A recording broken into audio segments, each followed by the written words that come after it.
السلام عليكم، ازيكم؟ هديكم النهارده كده شويه نصايح واحنا على البحر. بمناسبه ان السمك والكالسيوم، عايزين نقول ليه بيحصل التسوس ويعني ايه بيحصل تسوس. بيحصل تسوس للاسنان نتيجه وجود الاحماض اللي بتفرزها البكتيريا اللي بتتغذى على السكريات، بتغير درجه حموضه الفم. وبعد كده الاسنان دي بتقوم البكتيريا او الاحماض بتفتيت الكالسيوم اللي فيها.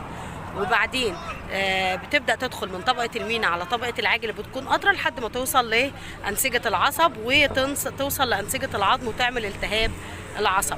السنة لو سوست واتحشت ما بينفعش ترجع تاني، بتفقد حيويتها. النسيج بتاع الأسنان من الأنسجة اللي ما بينفعش إن احنا نعوضها وبترجع زي ما كان، يعني ما بتتجددش. وانس ان هي اتكونت او بمجرد ما بتتكون خلاص لازم نحافظ عليها. اشكركم. اغسلوا اسنانكم مرتين في اليوم لمدة دقيقتين. نصيحة دايما، الوقاية في طب الأسنان أرخص بكتير من العلاج. أشكركم.